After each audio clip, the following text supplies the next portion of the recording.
In just a moment, X minus 1. But first, $4,000 in prizes go to the lucky person who can identify Miss Hush tomorrow night on NBC's Truth or Consequences. Listen, here's the riddle that supplies a clue to the famous lady's identity. A new word in the language is one claim to fame. An accent, a thread, and lace encircle my name. Hear the easy rules to this contest tomorrow night and see if you can identify the voice of Miss Hush for big cash prizes. That's NBC's Truth or Consequences, America's favorite fun game, with MC Jack Bailey tomorrow night. And now stay tuned for X minus 1 on NBC. Countdown for blast off. X minus 5, 4, 3, 2, X minus 1, fire.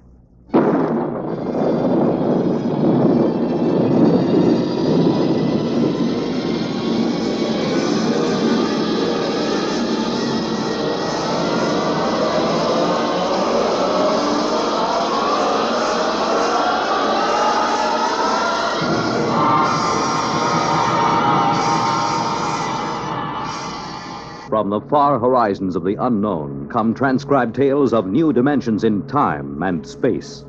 These are stories of the future, adventures in which you'll live in a million, could be years, on 1,000 maybe worlds. The National Broadcasting Company, in cooperation with Galaxy Science Fiction Magazine, presents X minus 1.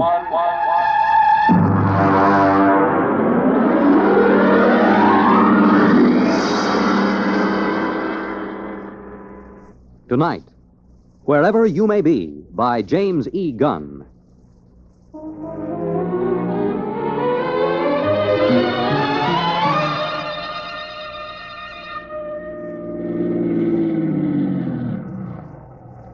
Hey, you. A little girl. You on the fence. Yeah? Hey, kid, come here. Well, I'm right comfortable where I am. Oh. Listen, kid. Is there a service station on this road? Well, Merv Wheelock got a gas pump at the general store. Oh? How far is it? About 18 miles. Oh, that's a big help. Oh, I don't know what else to expect in the middle of the Ozarks. You want me to help you, mister? No, just keep out of the way, kid. Ow! Well, there's nothing funny about that. You just gonna sit there and watch me sweat, kid? Oh, no. There'll be lots more to watch. Well, I don't know what's so amusing about watching a man change a flat tire. Ow!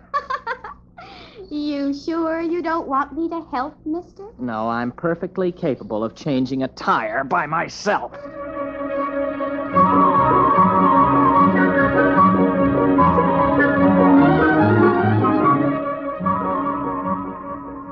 Look out, mister. It's rolling away. What? Your tire. It's rolling away. Hey, come back here, you. Well, this is the most sadistic tire I ever... Now, stay put. Why don't you go home? Can't. Why not? I run away. Oh, well, that's tough. There. Now, listen, kid. You know a cabin about 15 miles up the road? I reckon. You know where the turnoff is? There ain't no turnoff. You just drive till the road peters out and you take the footpath. You gonna live in that place? Mm-hmm. Just for the summer. Oh. Well, so long, kid. Oh, mister. Hey, mister. Now what do you want? Well, nothing. Only you forgot your jack. Oh, that does it. Where are you going? No place. Thought you said you ran away. I surely did. Don't you have any relatives? No. Friends? No. All right, then, go on home. Oh, come on now. What are you crying for? All right. Get in. I'll give you a lift. Listen, look out for those notes. There's over a year's work in those. Oh. A year's work in them pieces of paper? Uh-huh. Those are notes for the thesis I'm going to write. You write stories? No, research paper. I have to do it to get my degree at the university. Well, what's it called? I mean, the story you'll write. It's called The Psychodynamics of Witchcraft, with special reference to the Salem trials of 1692. Oh. Witches? Yeah. All right, where do you live, kid? Well, I can't go home. Pa'd beat me again. Oh, he'd pretty nigh skinned me alive, I guess. You mean he hit you? Little kid like you? Well, he don't use his fists. Not often. He uses his belt mostly. Look here. On my knee. See that black and blue mark? And this one? Never mind. Why does he hit you? He's just mean. Well, he must have some reason. Oh, he wants me to catch some strong young fellow who do the work around the place. A gal don't bring in no money, he says. Leastwise, not a good one. You're much too young to get married. I'm 16. You don't look more than... Well, I don't know. Most girls my age got a couple of young ones. One, anyways. The way Pa carries on, you'd think I didn't want to get married. Now, it ain't my fault no fellow wants me. What seems to be the trouble? Mostly, I guess I'm just unlucky. One fella I went with pretty nearly a year. He busted his leg. Another nigh well drowned when he fell in the lake. Now, it don't seem right they should blame me, even though we did have words. Blame you? Well, they say it's courting disaster instead of a gal. Fellas just stop coming round. You married, Mr. Matthew Wright. No, I'm not married. Wright. Abigail Wright. That's right, Purdy. Abigail Wright? Oh, did I say that? Well, now, ain't that funny? My name's Jenkins.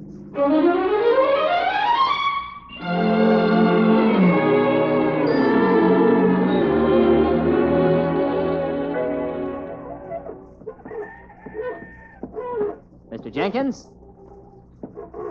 Oh, fine. I met your daughter on the road. I brought her back. Oh. Look, Mr. Jenkins, I got a pint bottle in my pocket. Care for a little drink?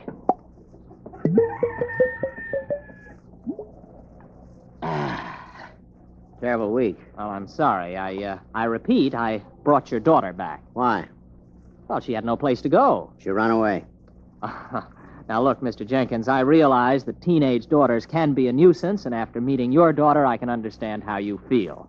Still in all, she is your daughter. Got my doubts. Now, Mr. Jenkins, your daughter may have given you good reason to lose your temper, but beating a child is never sound psychology. Beat her? You mean wallop her, whale her? Man, I never laid a hand to her. I dasn't. But she said... Come in here. Oh, now, Mr. Jenkins, I assure you... Come in the cabin. You look around this here room, mister. See them dishes all over the floor, those chairs all splintered like they was kindling, that table turned over bottom side topmost like a turtle on the road? You think I beat her? Well, the place is a shambles. I ain't saying Abby did it. But when she gets unhappy, things happen. Dishes come flying through the air. Funny things happen around Ab. Ever since she started filling out 5 or 6 years ago. Well, she's only 16. 16? Don't let on I told you, but she's past 18. There, you see? Oh, it just fell off the shelf. Well, look, you're a city fella, passable looking. Why don't you take her with you? What? Oh, now, wait a minute, Mr. Jenkins. Well, she's right pretty when she fixes up, and she can cook right smart. Go on, take her. Why, you must be mad. You can't give a girl away like that. If you'll excuse me, I think I'd better be going. Nobody asked you to bring her back. The gal eats more than I do. Oh, now, look, here. Here's $10. Buy yourself a jug. Well, I'd like to, but I can't do it. It ain't worth it. You brought her back. You can take her away. Oh, here's 15. Well, I should know better. All right, mister. I'll get her. It ain't no use, though, I can tell you, mister. All right, Abigail. Get out of the car. You're home. But, Pa... Oh, he isn't mad at you. He's welcoming you back. Now, come on, get out. Dirty, nasty old man. Serve him right if that bottle he's pulling busted right over his head. Goodbye, Abby. And remind me never to see you again.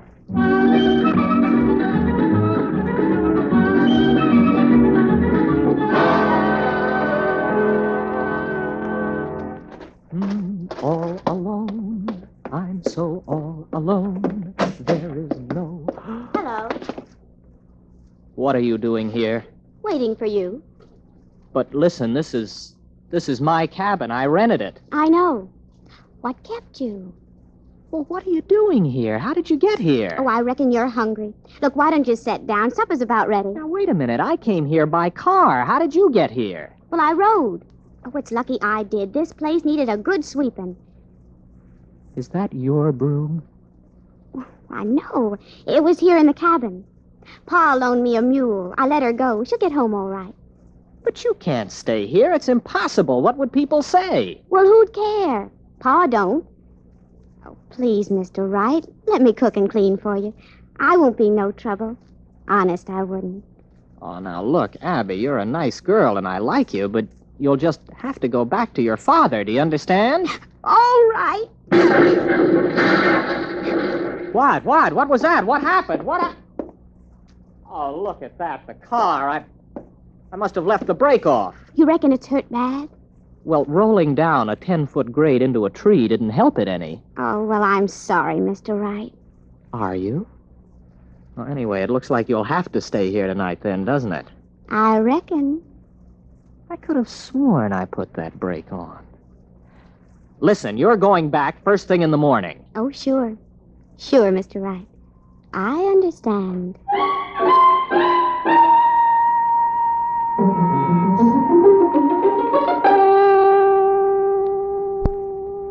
Abby, tell me something. Who wrecked your father's house? Libby. Libby, huh? Who's Libby? The other me. Mostly I keep her bottled up inside. But when I feel sad and unhappy, I just can't keep her in. Then she just lets loose and goes wild. Schizo. Abby, where did you get an idea like that? Well, when I was born, I had a twin sister. Only she died real quick. And when I was bad, my ma used to say Libby would never have been mean or cross or naughty. So when I'd done something bad, I started saying Libby done it. I guess after a while, I begun to believe it myself. Can you control it, Abby? Not much. You see, when I get feeling mad and mean, things just happen, that's all. How about a rolling tire? You sure did look funny. Oh, I was just feeling mean about Pa, I guess, and I took it out on you. I don't believe it. It's absolutely impossible. It's primitive. It's straight out of Fraser's Golden Bough. There's got to be some explanation. Illusion or hypnosis. There's got to be some physical explanation. Well, I don't see why. I mean, if a thing just happens, you don't have to explain it. It's just there, ain't it? All right. Here. Now, make that cup move. Why? I want to see you do it. But I don't want to. I never wanted to do it. It just happened. Come on, try. Now, no, Mr. Wright. Look, it never brung me nothing but misery. It's bad enough when you can't help it, but it's worse when you do it on purpose. Oh, nothing good will come of it. Come on, try. I want you to. Move that cup. Now, go ahead, Abby. Just move it without touching it. I can't. I just can't. Why not? Why can't you? Well, I don't know. I guess it's because I'm happy. Oh. You can't move it now. No. All right, then get your things. You're going back to your father right now. No, I ain't going. I can't. Listen to you. You're a stupid backwoods girl. Can't. What kind of a way of talking is that? You're going back to your father because you're an ignorant, dirty hillbilly. Abby, you did it. You did it. It came right at my head. Do I have to go back? Oh, no, sir. Not if you help me. Abby, I've got a hold of something here that... What a thesis!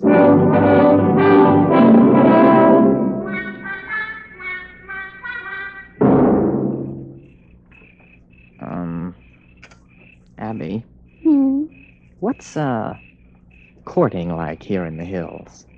Oh, sometimes we walk and look at things together and talk a little. But if the night is warm, we just sit and hold hands and whatever. Like this? Mr. Wright, do you like me a little bit? Oh, not marrying like, but friendly like? I like you very much, Abby. Very much. Oh, Mr. Wright. You kiss real pretty.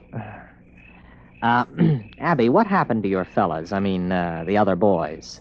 Well, folks said I'd the evil eye. I mean, Hank fell off the roof and broke his leg, and Gene, well, he fell in the lake and liked to drown. It wasn't my fault it was after we'd had words, now was it? No.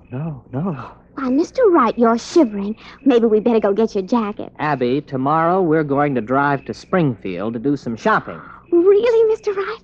Why, I ain't never been to Springfield. Oh, ain't that wonderful?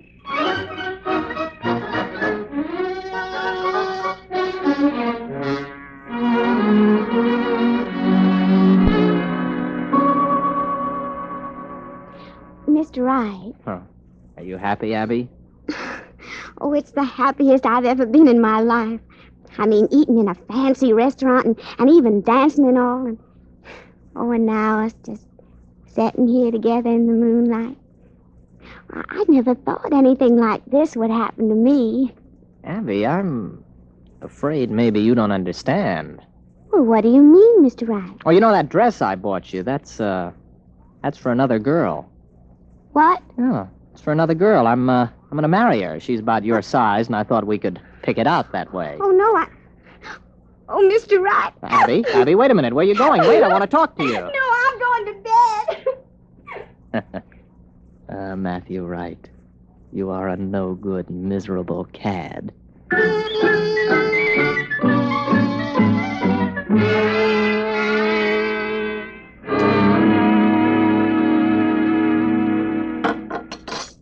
You want any more coffee? You still feel bad, Abby? You want me to move that cup for you today? I can do it real good. How do you know? Well, I just got a feeling. Look. You can do it now? Sure, I guess. There, it's getting easier. Look, Abby, I want to get some things out of the car. I just happen to have them things for tests. There may be other powers. Well, I don't care much one way or the other, Mr. Wright. If it makes you happy, it's all right with me.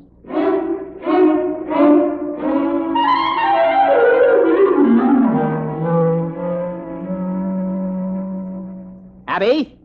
Abby, where are you? Abby, where did you go? Abby? Here I am, Mr. Wright. Abby, where were you? Springfield. But that's 50 miles. I know. I just kind of wished I was there, and then I was. I brought back a frying pan I admired in that hardware store window. Ain't it pretty? Got a real copper bottom. Didn't you have any trouble getting out of the store without anyone seeing you? Well, I was outside, but I could see in the back room somehow, too. I knew his name was Albert, and he was doing a crossword puzzle. Oh, how could you tell all that? Well, I just kind of looked inside of his thinking. Like this. Wait a minute.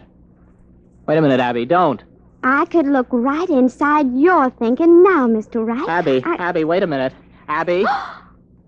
You wouldn't. You didn't. Now, wait a minute, Abby. You've got to understand. I understand everything you've been thinking. You devil. Well, there ain't nothing too bad for anyone to do that. Well, you've got to let me explain. You with your kindness and your city manners. How could you do it? You made me fall in love with you. It was just a trick. You just wanted to make me unhappy, that's all. Why, even Pa was never that mean. I'd as soon marry up with a rattlesnake. Well, Abby, what are you going to do? Well, I haven't made up my mind yet, but I'll think of something.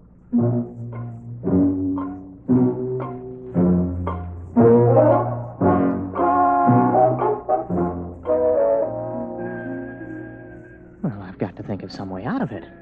She's in that other room thinking what to do to me. I've got to think of some way. No, it's no use. As soon as I think of it, she knows.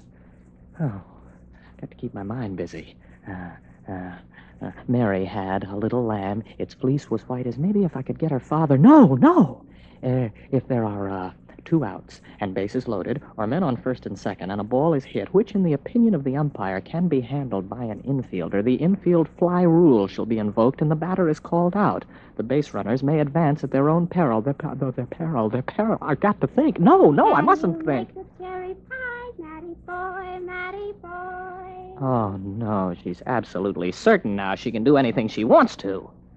I've got to act on the spur of the moment, keep my mind crowded with something else. Oh, it's a lovely day.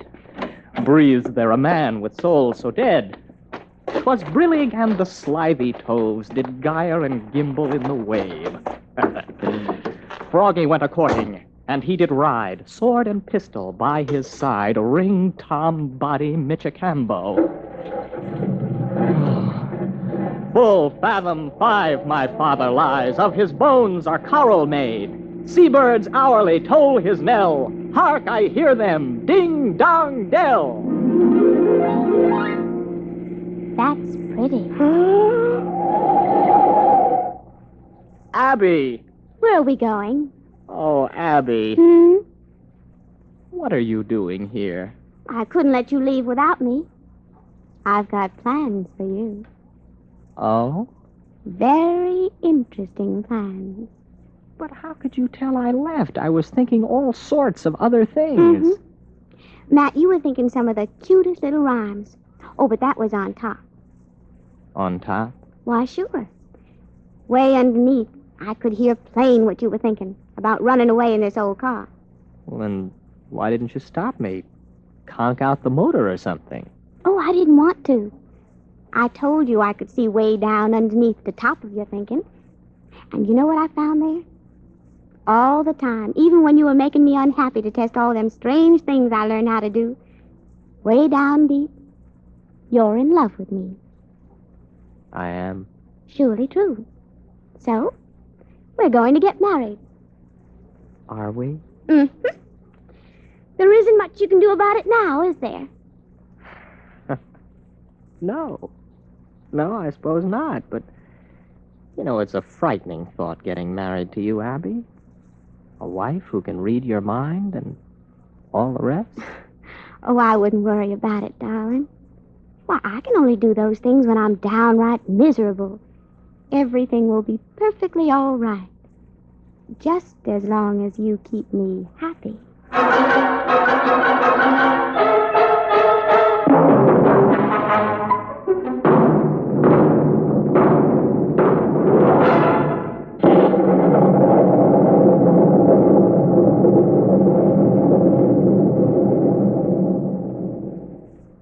You have just heard X-1, presented by the National Broadcasting Company in cooperation with Galaxy Science Fiction Magazine, which this month features Early Model by Robert Sheckley, the story of a man who found that invulnerability was a fine asset when opening a new planet, provided you don't overdo it. Galaxy Magazine, on your newsstand today. Tonight, by transcription, X-1 has brought you Wherever You May Be, a story from the pages of Galaxy written by James E. Gunn and adapted for radio by Ernest Kenoy. Featured in the cast were William Redfield, Patsy O'Shea, and Jack Orrison. Your announcer, Fred Collins. X-1 was directed by Daniel Sutter and is an NBC Radio Network production.